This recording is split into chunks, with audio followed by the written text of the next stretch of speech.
อย่างไรเนี่ยคุณพี่น้องโอ้ไปกันเลยครับ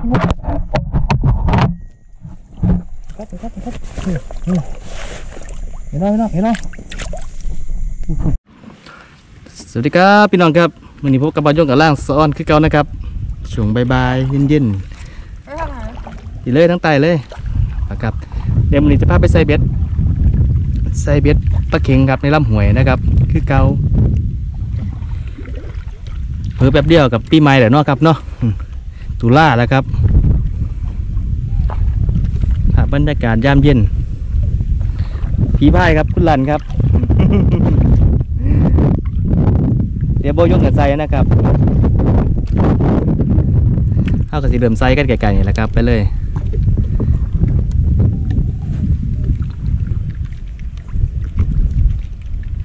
ลมเย็นๆครับ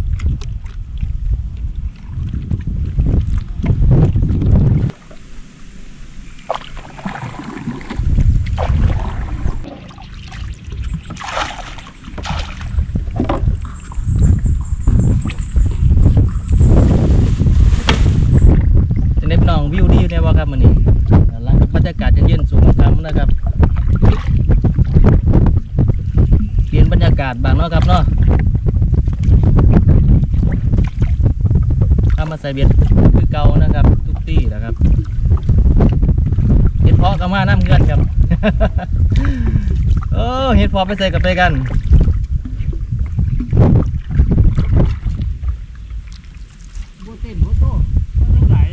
ใช่นี่แหละครับนี่เดี๋ยวให้ไปย่าไปผุนละตามบ่อเบ็ดปลาเข็งครับ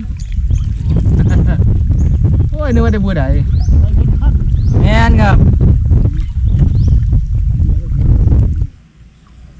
ประมาณ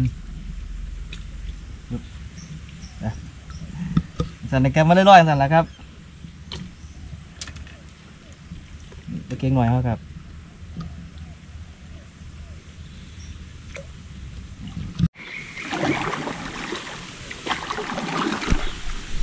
ย้อนจะใส่เป็นสีกำนะครับลอยอยู่บนสันนะครับ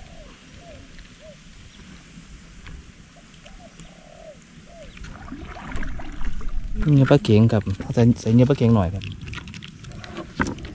ยีน้องยีด้านหนาวครับปูเล่นครับเล่นครับลอยขามเนี่ยนะครับแต่หน้ามีสีมันคืองูเหลือมแต่บ่แม่นเล่นไงครับปุ่นว่ากลับมาครับเดี๋ยวโซนนี้นะครับนี่กับโซนนี้กับไซย่างไปหุ่นครับมันเป็นหม่องของปลาเนื้ออ่อนนะครับเดี๋ยวไปลงไซไปสานะครับไซทีนิดหน่อยครับเดี๋ยวนี้ปลาเข็งเข้าครับ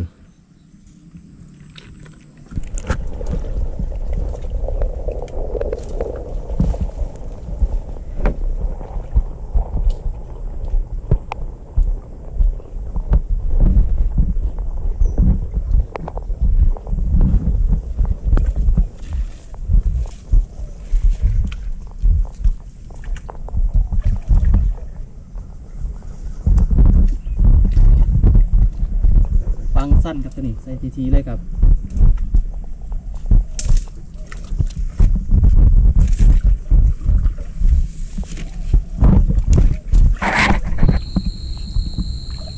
ค่ำแล้วครับพี่น้องครับค่ำแล้วเรือเบยุหาวหลังครับไม่ใช่จะเป็นเห็นปะอันนี้พายามกลับครับพี่น้องครับอันนี้ใส่เรียบร้อยแล้วครับตอนนี้ก็เวลาประมาณที่ทุ่มนึงแล้วครับไปเลยเดี๋ยวซองย่ามกลับนะครับเนาะโอเคพี่น้องครับครับหัวคำครับหัวคำแต้มแรกของเข้ามาแล้วพี่น้องเอ้ยนี่ครับนี่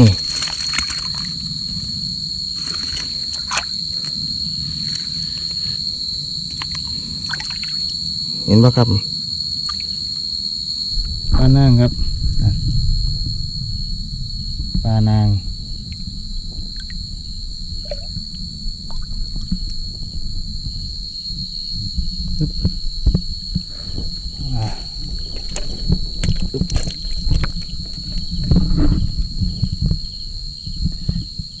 ตัวงามๆเลยครับ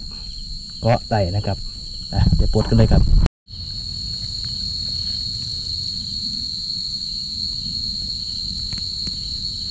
ครับเสียเรือไปครับเสียบเงี้ย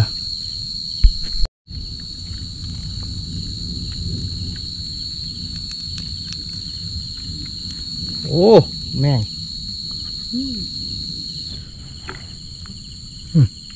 ลูกปลาเสื่อมครับเต็มเลยครับนี่ขึ้นมากินแมงครับโอ้ผลเต็มเลยใส่หมองเนาะมอง2 เส้นก้านแล้วเปิดไฟรอเวิร์กเว้ยคือจะกินดีกับกระโดดตีเนาะกลางไปเลยเขาใส่ไฟมันเกิดมากินแมงที่ปลาขาวแมงเนี่ยวิธีเกิดมือดีห้าตัวใส่แล้วกับมือแม่เมืองไปเรื่องเสียไปใส่โอ้มันนี่มันป้าอันนี้ตัวนี้ป้าอีจน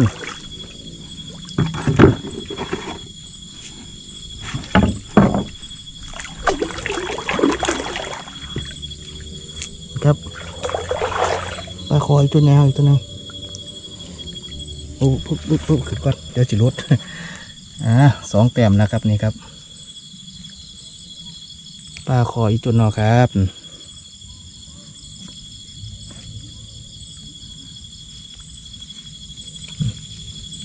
เดี๋ยวปลดกันครับ2 แต้มเลยแต่ว่าล้างต้องหนาบ่เย็นกลางตัวใหม่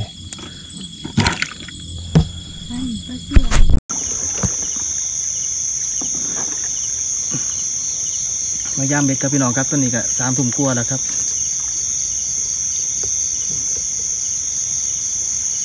เหลือยังเหลือครับเดี๋ยวเขาเหลืออยู่หลายหลังมายามมาพร้อมกันเด้อพี่น้องเด้อมวนๆน้ำกันครับเชือกไงครับ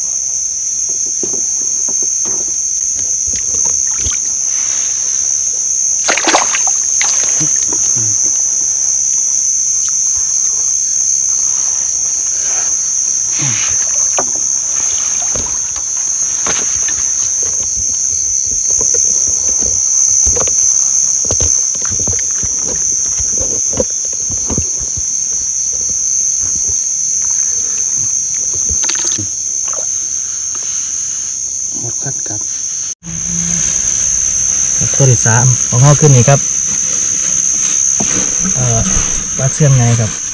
ปลาหนึ่งอ่อนแล้วเนาะครับเนาะนะครับปลายางกันต่อกับตั้งนี้เนื้อยังเหลืออยู่ครับนะ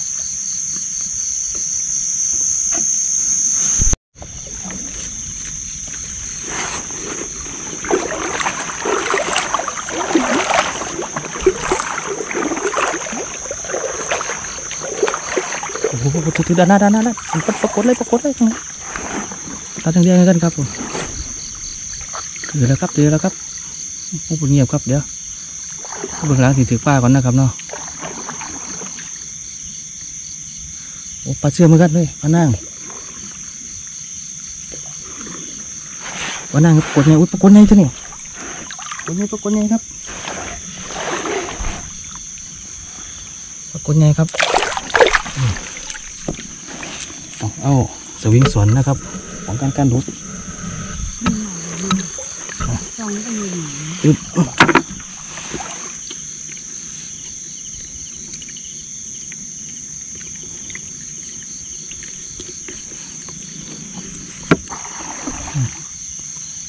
ลาตัวหนึ่งครับปลานั่งหลูกปลาโดหลูกปลาโดหน่อยกินเบ็ดเสือว่ะ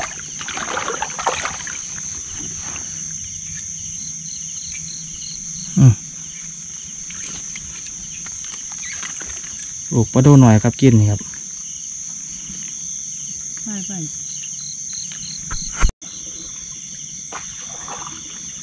เหนียวยังเหนียวยังยังลอยอยู่เหนียวยังลอยอยู่โอเคเสียงปลาบ่อนทั้งหนาปุ่นลังนะไปเลยปุ่นลังปุ่นทั้งหนาเห็นไหมปุ่นดีเลยครับเดี๋ยวเรา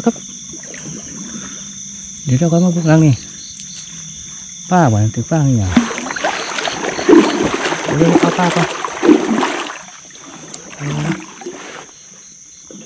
ปุ่นโดยนี่โอ้ต้นแค่นี้ป้าอย่างวะน่าหวานเลยพี่น้องปลาคอโอ้ปลาคอนี่ครับ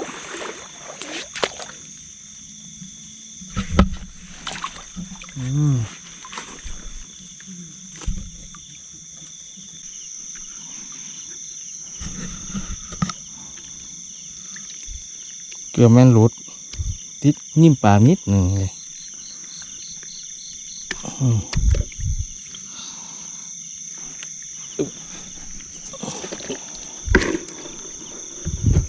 ใส่กระชังปลาครับ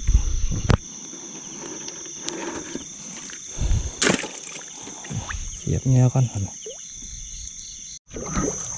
ก็พอครับพี่น้อง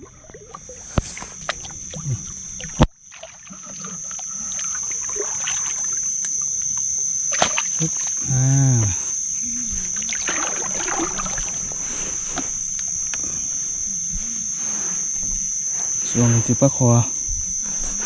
นาก็ถึกป้าครับไปเลยมันดิ่งคือปลาคอเว้ย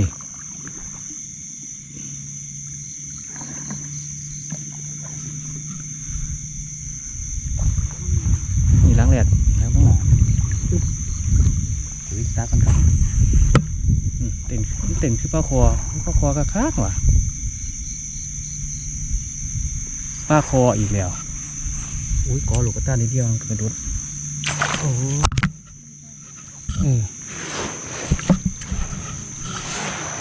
ปลาคอมันกำลังอันนี้ดิอวยมาจากหน้าครับมันโลกอวยลงมานี่เป็นปลาคอหลุนนี่ครับหลุนซ้ำไกลๆซ้ำแขนกับพี่ครับ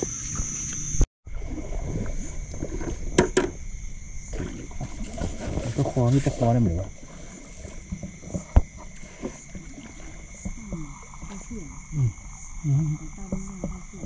ปลาเสื่อมไงนี่ครับปลาหน้ามันปลาเสื่อมนะครับไปลองดูสุดยอดเลยครับ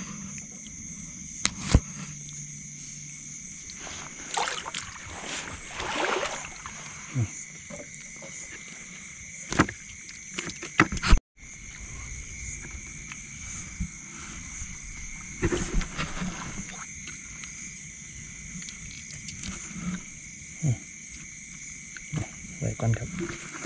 เสียบเนื้อตัวมันจะกินหน่อยห้องก็ยังมันหวานอยู่โอ้พี่น้อง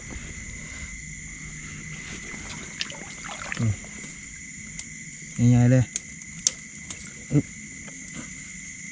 นะครับโอ้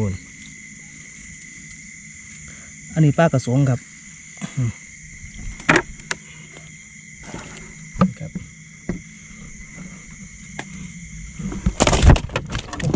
โอ้โหหายแห้ง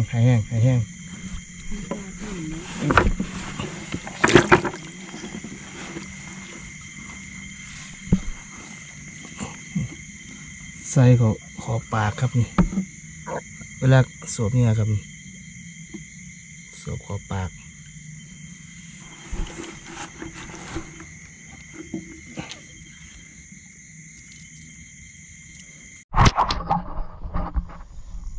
ทีแล้วพี่น้องครับทีแล้วป้ากระสุงนะครับโอ้ป้าอีจนเฮาปุ๊บเขียนมีป้าอีจนหลายเนาะเขียนมีป้าอีจนหลายนี่ครับ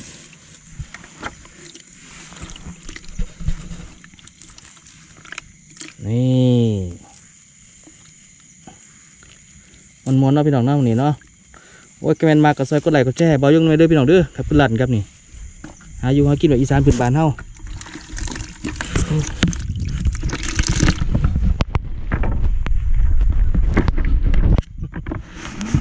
ยาก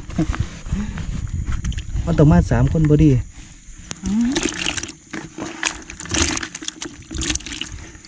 ตัวนึงตักน้ำบอกเฮ้ยอะไรอย่างเงี้ยคุณพี่น้องโอ้ปะคนนี้ครับ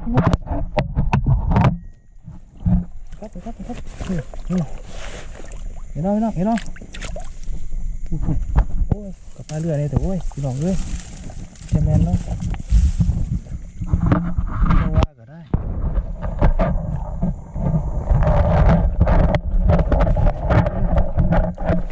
กระสงไงนั่นมันบ่คนไงครับกระสงไงครับพุ่นปอดสิปลาคอเอาปลากระสงไงครับจัดไป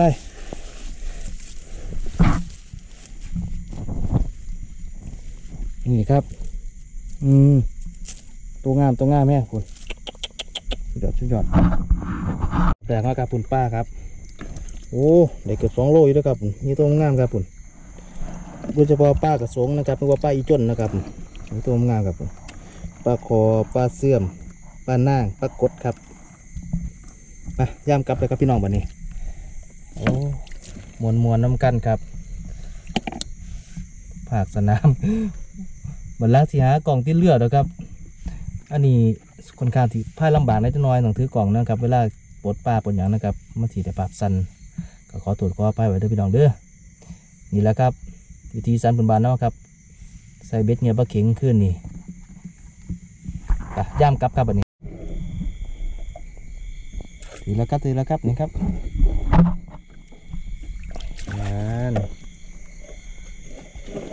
ปลานางเขาครับถือเลยครับ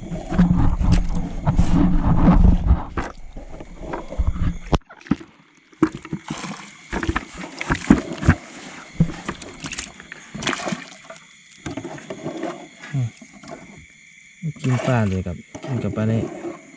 สวมกับปลาได้นะครับกับพี่น้องครับได้เวลากระบาดครับ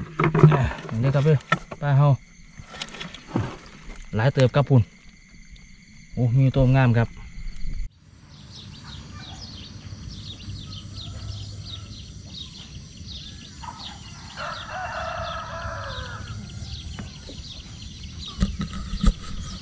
พี่น้องครับเสาร์แล้วครับเดี๋ยวพาไปย่ำเบตอนนะครับหลุดเรื่องว่าจะได้เพิ่มบ่ครับไปติดตามเลยครับ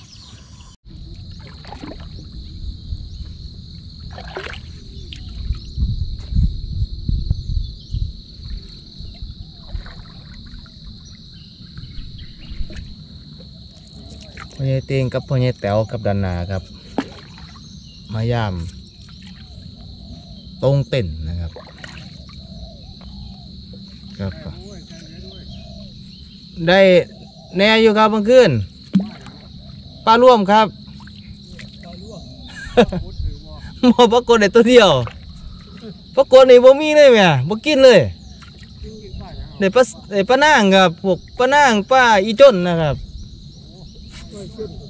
ครับมาไม่ใช่ปรากฏกับบ่กินปรากฏในตัวเดียวว่าเห็นนะครับ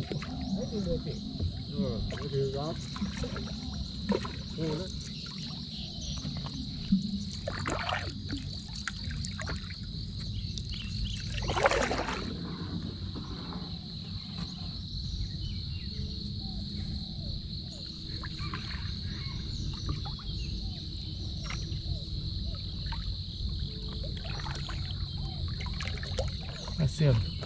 นางโอ้ยปรากฏตัวนึงครับ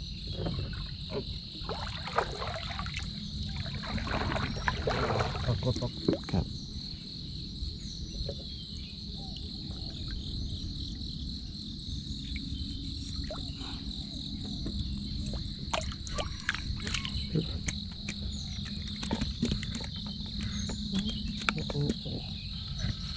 ปรากฏตัวใหญ่ๆในกระเป๋านะครับเนาะ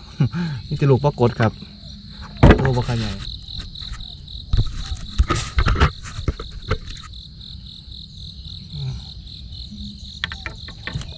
ระวังนะครับปรากฏครับอันตรายเขามีเงียง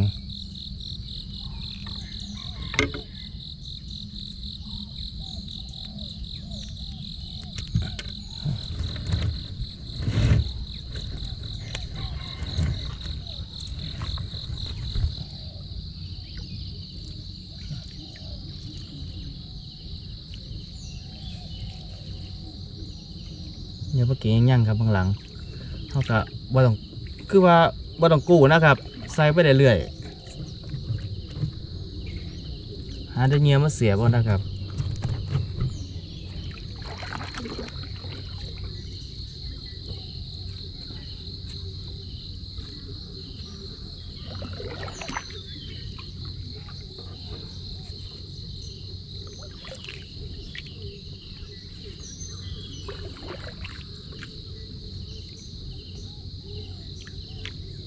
ครับ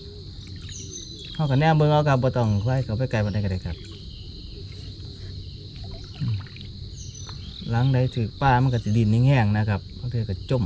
แล้วก็มีปลาเข็งใหญ่ครับบ่แม่นถือป้าเด้อครับปลาเข็ง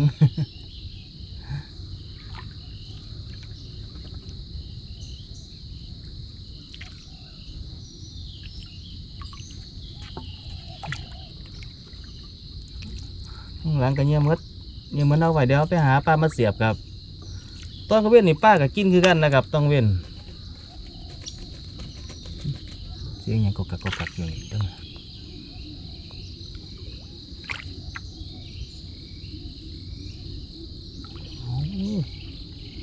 ตั้งนาถือครับถือหดนกบ่เนี่ยเอ้างานเขาถือหดนกผุดแต่ว่าจุบปอดอยู่นะ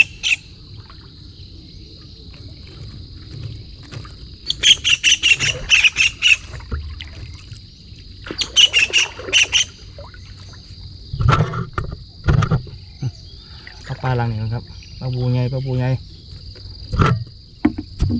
เนาะว่ากัน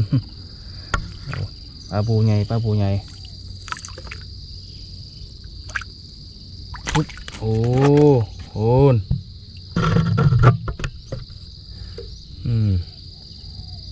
ครับปลาบูใหญ่เป็นปลาดิกแสบเลยครับ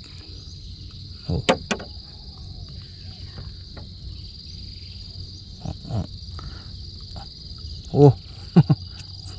พี่ครับเสียก็ขอปางถึง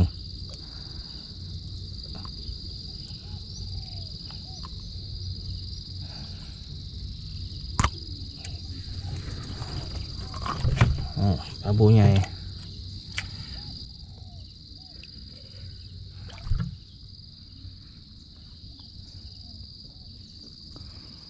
ผมก็เสียยังกรุบกรับอยู่นี่นกกระเต้นโอ้มันคือยังมากินปลาผม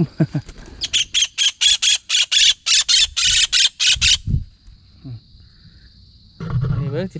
โอ้ยนอนโตนอหมอเว้ยก็กินประจำแหละครับแต่ว่ามันกัดมือเลยครับ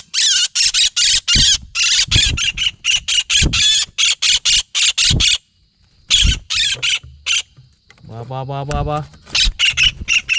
เนี่ยอยู่ซื้อที่ละหมอนี่รู้ไปแล้วครับโอเคได้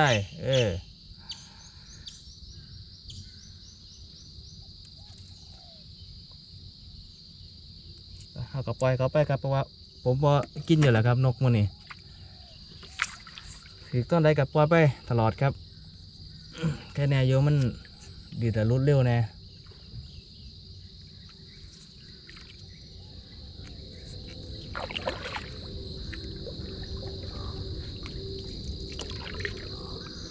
นี่มดก็มี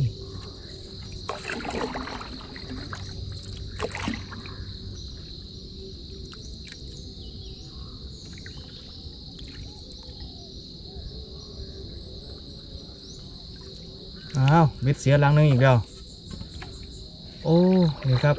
หลังคู่กันอยู่นี่ครับนี่หายถอนอยู่แล้วครับเบ็ดถอนไปอยู่แล้วหลังหนึ่ง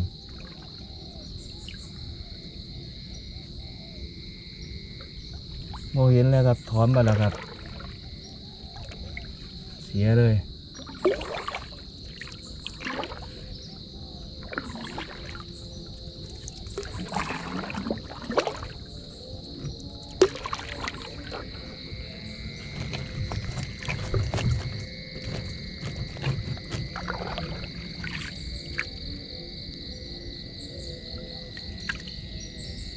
เบ็ดถอนส่วนมากโอกาสได้ป้ายากครับสิเห็นยากนะครับ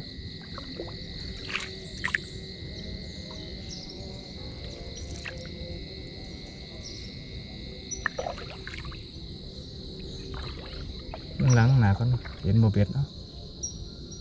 โอ้สิไปใส่อีกสองหลังซ้อนเลยเดี๋ยวเขาลงครับอะไรวะ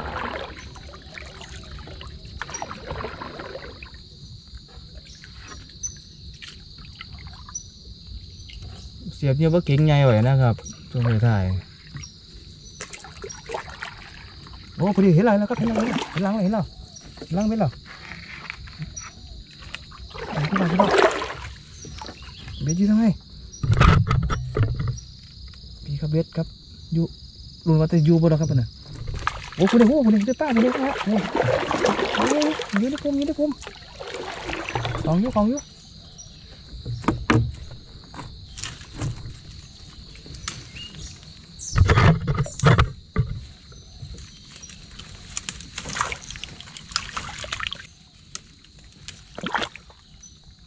พี่น้อง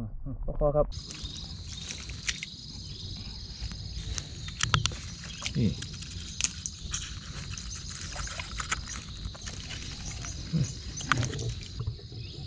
ี่ครับพี่น้อง โอ้ยเนี่ยเมืองยูวาอยู่ใสแค่แน่เห็นครับขั้นกอลักษณะนี่บ่มีผ่านกับบรุษกับกองสิมีแต่รุดหยาครับโอ้ก็ไว้มาส่วนไหนของเบ็ดนี่ครับหมานโอ้ยนึกว่าได้ติเสียนะครับถอนสองหลังพอหลังหนึ่งอีกหลังหนึ่งคือจะเหลวสาดนะครับบ่พอหรอก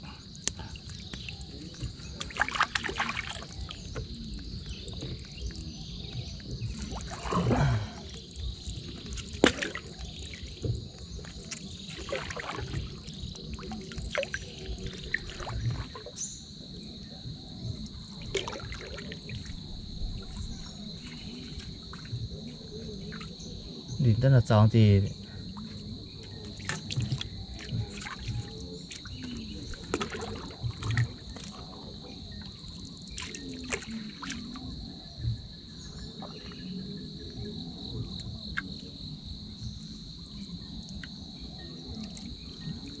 รุ่นปลาบูปลาสูตร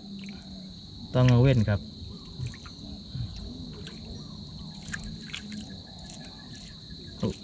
โอ้ย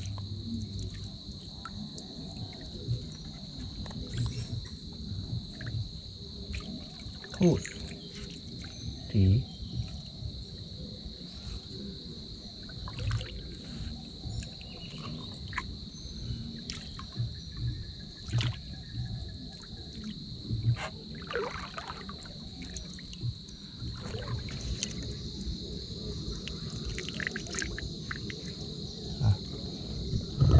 ไปเบนเขาอยู่หลบเบนเขาอยู่ฟังนี่ครับ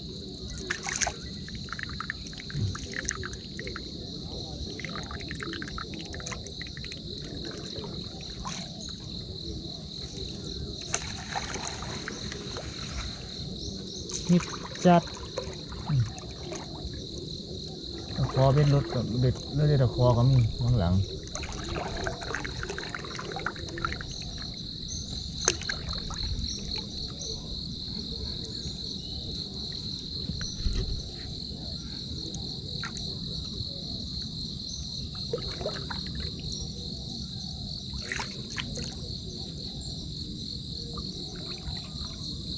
ถ้ามีได้ว่าเมื่อคืนนี้มีแต่พวกป้ากระสงนะครับ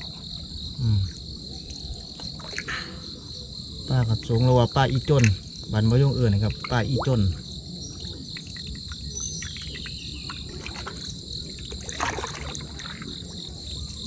ป้าเก่งยังลอยอยู่กับเมียเขายังอยู่แจ่มเลย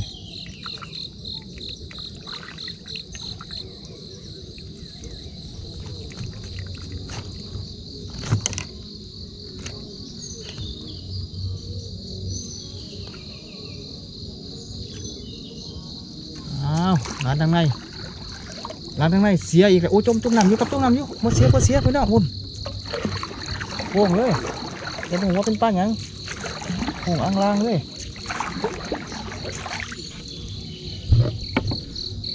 ครับเราไปลองยังเนาะ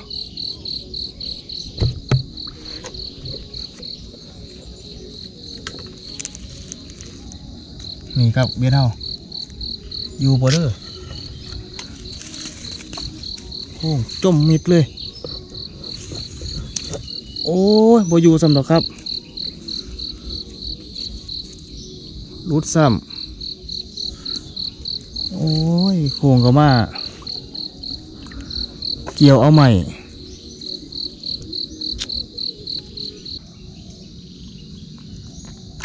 นี่อ้าวพี่น้องโอ้ยห้อยปลาไงห้อยปลาไงดินโอ้ยอย่าถอนไปซ้ำนี่ครับแป้นเลยเบ็ดผมก็เสียไปน้ำครับนี่โอ้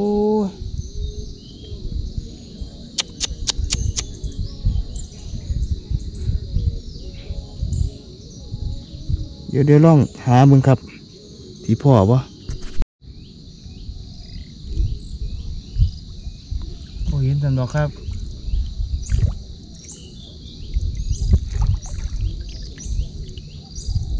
โอ้ย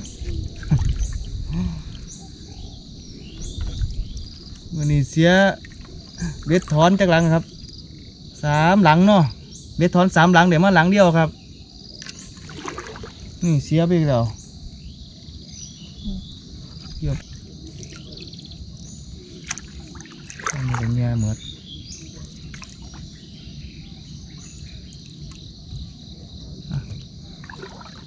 ตุนกันโค้งสุดท้ายครับมีโตบ่เงืดหลายเบ็ดถอน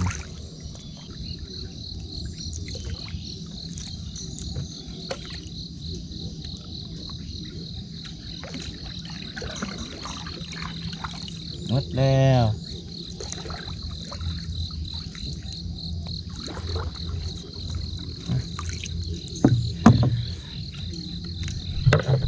เดี๋ยวทอดแล้วครับ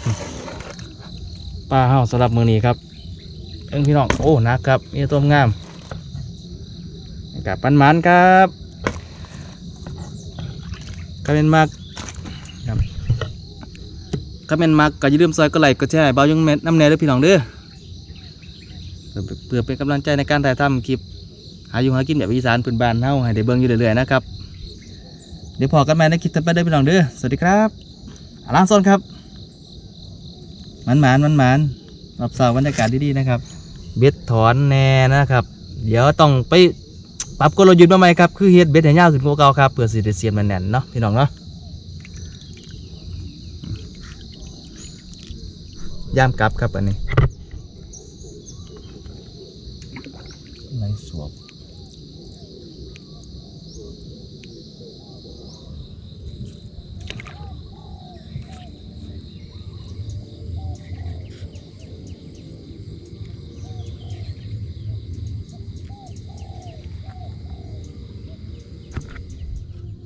ในพี่น้องพาบรรยากาศต้นตะซอครับ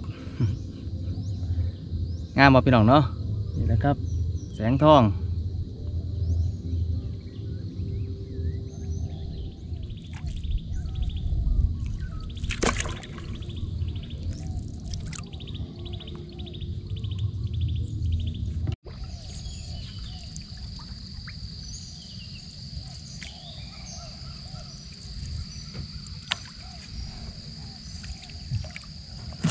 หลังถึงนกก็มี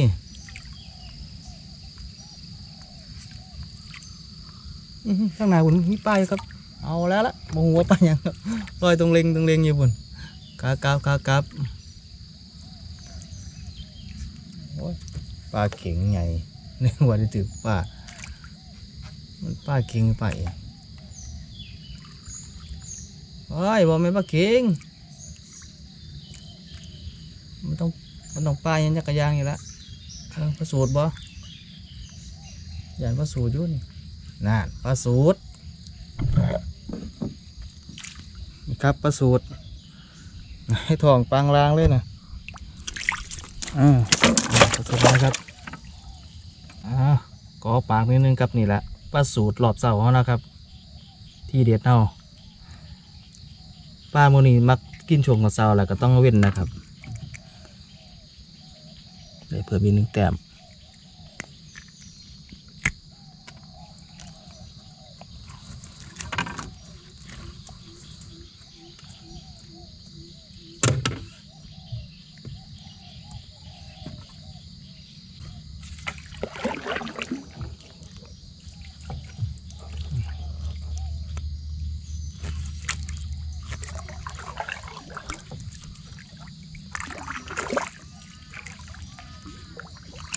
เบ็ดที่ผมใส่ก็คือเบ็ดเบอร์13นะครับยี่ห้อโกมินะครับปกติบ่ยงใส่เบอร์16มันบ่ครับปีที่แล้วบ่ยงใส่เบอร์16ของยี่ห้อโกมินะครับใส่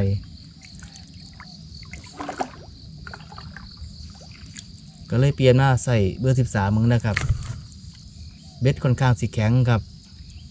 เหมาะสำหรับใส่ในหูลำห้วยเฮาป้าถือว่าขนาดใส่บ่ใหญ่เกินไปนะครับ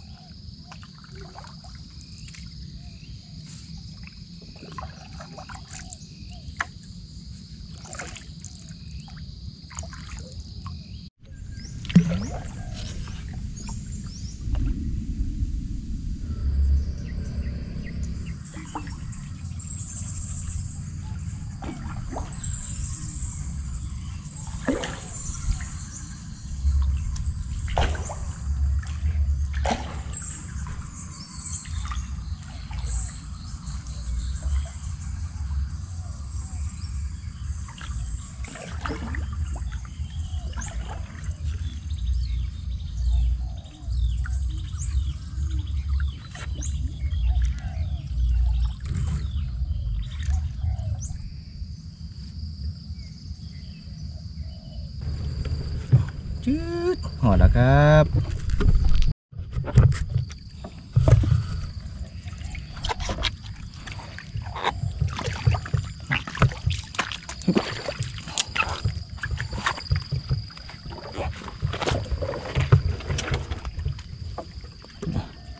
นี่ครับบรรยากาศงามๆต้นตะซอครับ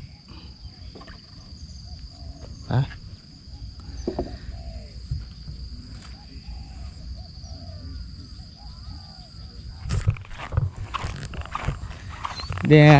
ดังมาหับ